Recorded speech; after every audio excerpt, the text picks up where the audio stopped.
Hello everyone. कैसे हैं आप लोग। आशा करते हैं आप लोग अच्छे होंगे।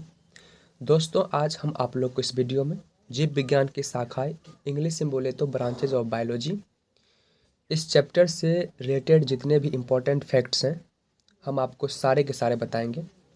वैसे तो दोस्तों यह वीडियो सारे गवर्नमेंट जॉब के लिए एप्लीकेबल है, लेकिन मैं यह वीडियो आगे होने वाले ग्रुप डी या अन्य और कोई रेलवे एग्ज़ाम जो होने वाला है उसको ध्यान में रख के बना रहे हैं। तो चलिए दोस्तों, बिना वक्त गवाए हम शुरू करते हैं। दोस्तों, एक पॉइंट और आपको मैं बता दूं, अगर हो सके तो आप इसका नोट बना लीजिएगा। अगर आप नोट नहीं बनाते हो तो इस वीडियो को 2 से 3 बार ज़रूर देखिएगा। आगे आपकी मर्जी। तो शुरू करते हैं। तो पहला पॉइंट है, बायोलॉजी शब्द का सबसे पहले प्रयोग किसने किया था, किस साइंटिस्ट ने सबसे पहले बायोलॉजी शब्द का प्रयोग किया था। तो पॉइंट यह है कि बायोलॉजी शब्द का पहला प्रयोग लेमार्क एवं ट्रेवेरेनस के द्वारा किया गया। तो यहाँ पे है लेमार्क एवं ट्रेवेरेनस। मैं आपको लेमार्क के बारे में कुछ पॉइंट बता दूं। लेमार्क जो थे वो फ्रांसीसी साइंटिस्ट थे। इन्होंने ही 1802 ईस्वी में सबसे पहले जीव पौधे के अध्ययन के लिए बायोलॉजी शब्द का प्रयोग किया था। पहला साइंटिस्ट ये लेमार्क जो था, पहला साइंटिस्ट था जिसने कशेरुकी और अकशेरुकी जीवों में भेद बताया था। विकासवाद का जन्मदाता भी लेमार्क को ही कहा जाता है। विकासवाद के सिद्धांत को हम लेमार्कवाद के नाम से भी जानते हैं। चलिए अब आगे बढ़ते हैं। नेक्स्ट पॉइंट है, बायोलॉजी जीव विज्ञान के बारे में विस्तृत जानकारी अरस्तु के द्वारा दिया गया, अतः इन्हें जीव विज्ञान का जनक भी कहा जाता है। यानी कि फादर ऑफ बायोलॉजी आपसे पूछे तो आप अरस्तु का नाम बताइएगा। अब यहाँ पे कंफ्यूज मत होइएगा। बायोलॉजी अगर शब्द का पहला प्रयोग आपसे पूछे तो लेमार्क एवं ट्रेवेरेनस के नाम से आप जानेंगे, और बायोलॉजी उसके बारे में उसकी जानकारी, उसका अध्ययन किसने किया, जिन्होंने जीव विज्ञान के बारे में विस्तृत जानकारी बताई वो अरस्तु साइंटिस्ट थे। तो अब फादर ऑफ बायोलॉजी आपसे पूछे तो अरस्तु बताइएगा। चलिए आगे पढ़ते हैं। जीव विज्ञान को मुख्य रूप से 2 भागों में बांटा गया है। पहला जंतु विज्ञान और दूसरा वनस्पति विज्ञान। जंतु विज्ञान को हम इंग्लिश में जूलॉजी कहते हैं और वनस्पति विज्ञान को इंग्लिश में बॉटनी कहते हैं। जंतु विज्ञान के बारे में आपको बताएं तो जंतु विज्ञान के बारे में विस्तृत जानकारी अरस्तु के द्वारा ही दिया गया, अतः इन्हें हम फादर ऑफ जूलॉजी भी कहते हैं। तो यहाँ से 2 पॉइंट है कि अगर आपसे बायोलॉजी यानी कि फादर ऑफ बायोलॉजी के बारे में पूछे तो अरस्तु ही है, और फादर ऑफ जूलॉजी के बारे में पूछे तो वो भी अरस्तु ही है। आगे है बॉटनी, वनस्पति विज्ञान। वनस्पति विज्ञान के अंतर्गत पेड़ पौधे एवं इसके आसपास के वातावरण का अध्ययन किया जाता है। वनस्पति विज्ञान के बारे में विस्तृत जानकारी थियोफ्रेस्टस के द्वारा दिया गया, अतः फादर ऑफ बॉटनी आपसे पूछे तो आप थियोफ्रेस्टस का नाम ही बताइएगा। दोस्तों, मैं अरस्तु के बारे में कुछ पॉइंट बताना चाहता हूँ। अरस्तु यूनानी साइंटिस्ट थे। ये जो थे प्लेटो के शिष्य और सिकंदर के गुरु थे। भौतिक, अध्यात्म, कविता, नाटक, संगीत, तर्कशास्त्र, राजनीति शास्त्र, नीति शास्त्र एवं जीव विज्ञान कई विषयों पर इन्होंने रचना की। आगे पॉइंट है कि कोशिका का अध्ययन को हम साइटोलॉजी कहते हैं। उत्तक का अध्ययन को हम हिस्टोलॉजी कहते हैं। पेड़ पौधे एवं जीव जंतु के बाहरी संरचना का अध्ययन को मॉर्फोलॉजी कहते हैं। बाहरी संरचना मतलब पेड़ पौधे की जो एक्सटर्नल स्ट्रक्चर के बारे में जानकारी मॉर्फोलॉजी कहलाता है। आगे है एनाटॉमी, पेड़ पौधे एवं जीव जंतु के आंतरिक क्रिया विज्ञान का अध्ययन, यानी कि इंटरनल स्ट्रक्चर के बारे में जानकारी प्राप्त करने को हम एनाटॉमी कहते हैं। आगे है प्लेंटोलॉजी, इसके अंतर्गत जीवाश्म का अध्ययन होता है। दोस्तों, मैं जीवाश्म से रिलेटेड कुछ पॉइंट आपको बता देता हूँ। पहला पॉइंट है, जीव जंतु एवं पेड़ पौधा के जीवाश्म की उम्र का पता कार्बन 14 पद्धति के द्वारा लगाया जाता है। दूसरा पॉइंट है पर्वत, पठार, पहाड़, मैदान, मिट्टी, चट्टान, मकान, मूर्ति के उम्र का पता यूरेनियम 235 पद्धति के द्वारा लगाया जाता है।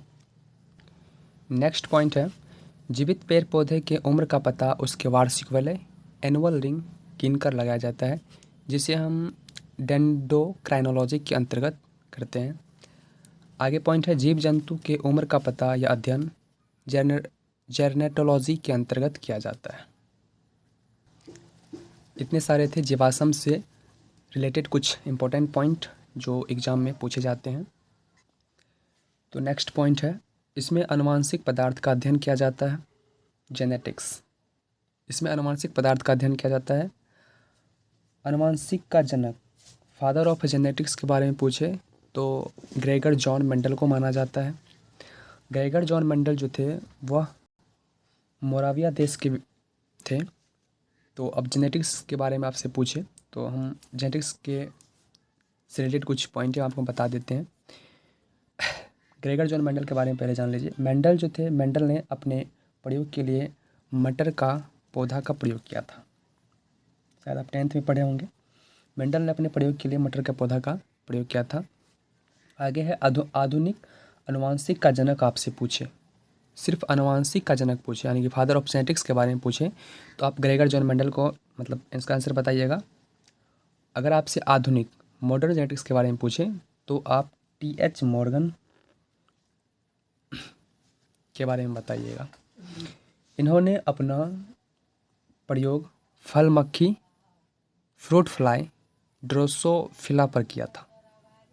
पहला प्रयोग जो था इसने फ्रूट फ्लाई ड्रोसोफिला पर किया था। आगे पॉइंट है सबसे पहले जीवन की उत्पत्ति समुद्री क्षेत्र में एक कोशिकीय यानी कि यूनिसेलुलर जीव के रूप में हुआ था। आगे बढ़ते हैं। प्रत्येक सजीवों में आनुवांशिक पदार्थ को हम जीन कहते हैं। प्रत्येक सजीवों में आनुवांशिक इकाई को हम DNA कहते हैं। प्रत्येक सजीवों में आनुवांशिक पदार्थ को हम जीन कहते हैं। प्रत्येक सजीवों में आनुवांशिक इकाई को DNA कहते हैं। सजीवों का ब्लूप्रिंट DNA को कहते हैं। आनुवांशिक गुण के लिए उत्तरदायी जीन को माना जाता है। जीन की खोज सबसे पहले जॉनसन साइंटिस्ट ने की थी। आनुवांशिक गुण का वाहक होता है गुणसूत्र, इंग्लिश में बोलते हैं हम क्रोमोसोम। आगे कुछ नोट में आपको बता देते हैं। पहला पॉइंट है जलीय जीव जंतु को हम एक्वाटिक एनिमल और जलीय पेड़ पौधा को एक्वाटिक प्लांट कहा जाता है। ठीक है। आगे है जल में होने वाले मृदा विहीन कृषि सॉइललेस एग्रीकल्चर को हम हाइड्रोफोनिक्स कहते हैं। जैसे कि जल, फल, सिंघाड़ा हो गया। कई सारे ऐसे साग सब्जी होते हैं जिन्हें बगैर मिट्टी के उपजाया जाता है। उसमें पानी और कई सारे ऐसे तत्व होते हैं जो उसका पोषक होता है, उसे हम हाइड्रोफोनिक्स कहते हैं। आगे पॉइंट है वायु में होने वाले मिट्टी विहीन कृषि को एरोफिक्स कहते हैं। तो शायद आप समझ गए होंगे कि जल में जो होते हैं पेड़ पौधे, जल में होने वाले मृदा विहीन कृषि जो होते हैं, जो सॉइललेस कहते हैं एग्रीकल्चर, उसे हम हाइड्रोफोनिक्स कहते हैं। सिंघाड़ा जैसे हो गया, जल फल हो गया। और वायु में होने वाले मिट्टी विहीन कृषि को एरोफिक्स कहते हैं। ठीक है। आगे है यूथेनिक्स। वातावरणीय कारक का मनुष्य के विकास पर पड़ने वाला प्रभाव को यूथेनिक्स कहते हैं इसके अध्ययन को। आगे है यूजेनिक्स। आनुवांशिक कारक या नियम में सुधार करते हुए जीव जंतु के विकास का अध्ययन को हम यूजेनिक्स कहते हैं। आगे है टैक्सोनॉमी या हम इसे सिस्टेमैटिक्स कहते हैं। इसके अंतर्गत सजीवों के वर्गीकरण का अध्ययन किया जाता है। टैक्सोनॉमी के अंतर्गत हम इसके अंतर्गत सजीवों के वर्गीकरण क्लासिफिकेशन ऑफ अध्ययन किया जाता है। अब वर्गीकरण से रिलेटेड हम कुछ पॉइंट आपको बता देते हैं। वर्गीकरण के लिए द्विनाम पद्धति बाइनोमियल सिस्टम को सबसे पहले कैरोलस लिनियस नामक साइंटिस्ट ने इसके बारे में बताया, जिसका सबसे बड़ा खंड जगत किंगडम और जबकि सबसे छोटा खंड जाति यानी कि स्पेसीज कहलाता है। हम इस पॉइंट को रिपीट कर देते हैं। वर्गीकरण के लिए द्विनाम पद्धति जो सबसे पहले बताया था वह कैरोलस लिनियस थे और इसके सबसे बड़ा जो खंड है किंगडम और सबसे बड़ा छोटा खंड जाति है स्पेसीज जो कहलाता है। आगे बढ़ते हैं। तो पहला है निंद्रा का अध्ययन। निंद्रा के अध्ययन को हम हैप्नोलॉजी कहते हैं। उसके बाद है स्वप्न का अध्ययन, से न्यूरोलॉजी कहते हैं। शैवाल का अध्ययन को हम फाइकोलॉजी कहते हैं, शैवाल को इंग्लिश में अलग ही बोलते हैं। उसके बाद है इसके माइकोलॉजी, माइकोलॉजी के अंतर्गत जो होता है फंजाई, कवक का अध्ययन को कहते हैं माइकोलॉजी।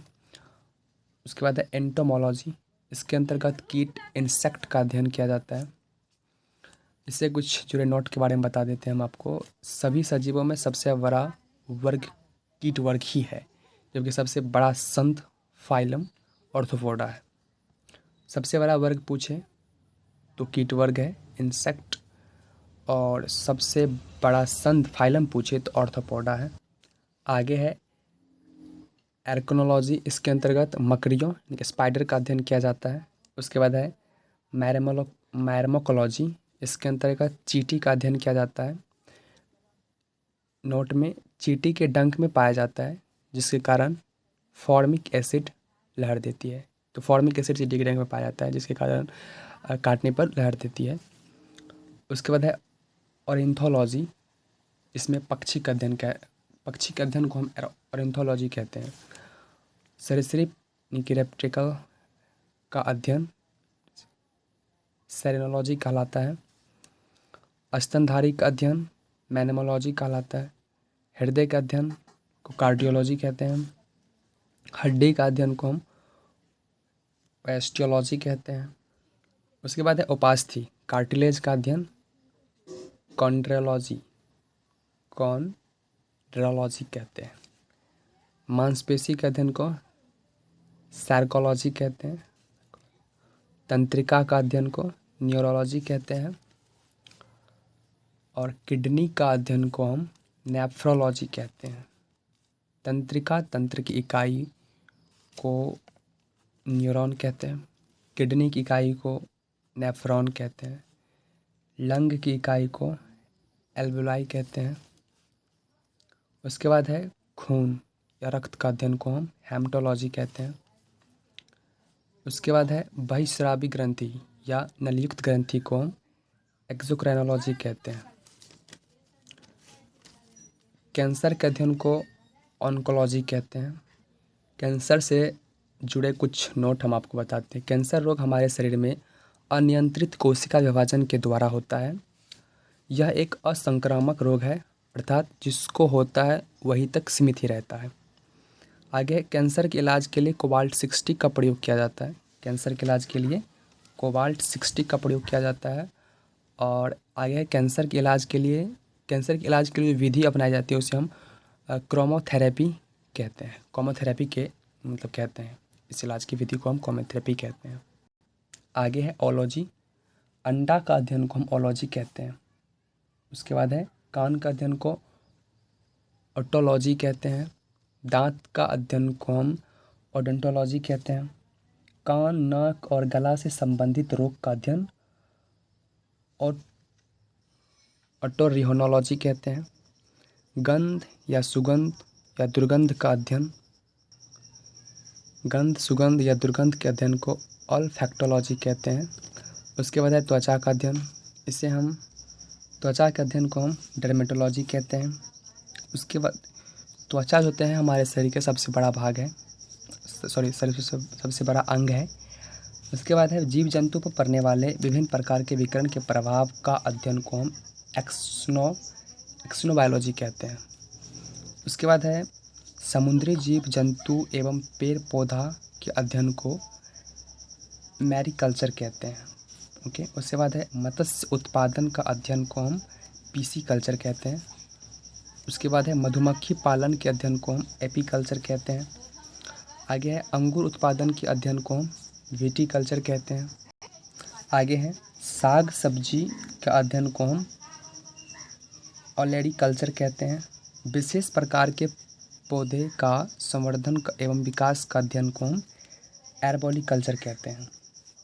बड़े क्षेत्र पर एक ही प्रकार के फसल का उत्पादन के अध्ययन को हम हॉर्टिकल्चर कहते हैं।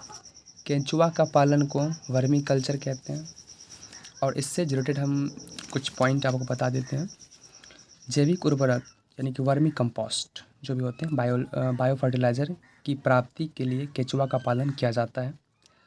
केचुआ को किसान का मित्र, भूमि की उर्वरता मापने वाला बैरोमीटर, प्राकृतिक हलवाहा कहा जाता है, क्योंकि केचुआ के द्वारा मिट्टी को हल्की कर दिया जाता है, जिससे मिट्टी में O2 की मात्रा में वृद्धि हो जाती है और मिट्टी की उर्वरता बढ़ जाती है।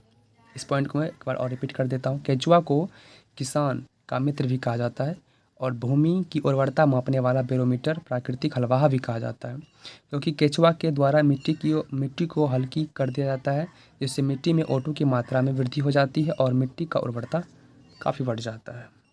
आगे है लाह की प्राप्ति के लिए लाह के कीट का पालन के अध्ययन को हम लेग कल्चर के नाम से जानते हैं। लाह के कीट को कुसुम, बेर या प्लास के पौधे पर पाला जाता है। आगे है सेरीकल्चर। रेशम या सिल्क की प्राप्ति के लिए रेशम कीट का जो पालन होता है उसके अध्ययन को हम सेरीकल्चर के नाम से जानते हैं। आगे बढ़ते हैं तो उससे रेशम से कुछ जुड़े जो इम्पोर्टेंट फैक्ट्स हैं उसके बारे में बता देते हैं। रेशम के कीट को शहतूत के पौधे पर पाला जाता है। रेशम के जो कीट होते हैं उसके शहतूत के पौधे पर पाला जाता है उसको। रेशम के कीट को पालने के लिए शहतूत का पौधा उत्पादन को हम मॉरिकल्चर कहते हैं। रेशम के कीट का जो पालने के लिए शहतूत का जो पौधा होता है उससे हम उस उत्पादन को मॉरिकल्चर कहते हैं। आगे रेशम की जो कीट होती है उसको 4 अवस्थाएं होती है। पहला अंडा, दूसरा लार्वा और तीसरा प्यूपा तथा चौथा कोकून। पहला क्या होता है? अंडा, दूसरा लार्वा, तीसरा प्यूपा, चौथा कोकून। ओके, आगे बढ़ते हैं तो रेशम की कीट के लार ग्रंथि से निकलने वाला लार से रेशम की प्राप्ति होती है। रेशम की प्राप्ति कैसे होती है? तो रेशम की कीट के लार से ग्रंथि से निकलने वाला जो लार होता है उससे रेशम की प्राप्ति होती है। आगे है लार ग्रंथि का विकास लार्वा अवस्था में ही होता है। लार ग्रंथि का जो विकास होता है, डेवलपमेंट जो उसका होता है वो लार्वा अवस्था में ही होता है। उसके बाद है पहली बार रेशम की प्राप्ति प्यूपा अवस्था में ही हुआ था शायद। ओके, पहला बार जो रेशम की प्राप्ति हुई थी वो प्यूपा अवस्था में ही हुआ था। आगे व्यापारिक स्तर पर रेशम की प्राप्ति कोकून अवस्था में ही होता है। व्यापारिक स्तर पर सबसे पूछे तो उसकी जो रेशम की प्राप्ति होती है वह कोकून अवस्था में ही होता है। आगे बढ़ते हैं तो रेशम रासायनिक तौर पर प्रोटीन का होता है। प्रोटीन होता है, वह प्रोटीन का ही होता है या प्रोटीन होता है। तो दोस्तों हम अपना वीडियो यहाँ पे ख़त्म करते हैं। दोस्तों शायद हम आपको ढेर सारे पॉइंट बता दिए हैं। अगर आप हो सके तो आप इसका मैंने शुरू में आपको बता दिया था, आप इसका नोट बना लीजिएगा, वरना नहीं बनाते हैं तो आप इस वीडियो को 2 से 3 बार ज़रूर देखिएगा। 1-2 बार देखने से सारे पॉइंट आपको ध्यान में रहेंगे और नोट बना लीजिएगा तो और अच्छा ही होगा। तो हमने जीव विज्ञान की शाखाएँ से रिलेटेड जितने भी इंपॉर्टेंट फैक्ट्स थे हम आपको इस वीडियो में बता दिए हैं। अगर यह वीडियो आपको अच्छा लगा होगा तो प्लीज़ लाइक एंड शेयर ज़रूर कर दीजिएगा। तो मिलते हैं अगले वीडियो में, तब तक के लिए धन्यवाद। दोस्तों आगे हम इससे नेक्स्ट जो भी चैप्टर होंगे उसके बारे में आपको बताएंगे, उससे जुड़े जितने भी इम्पोर्टेंट फैक्ट होंगे सब आपको हम बता देंगे इसी तरह नोट बना के। तो ठीक है दोस्तों, ओके।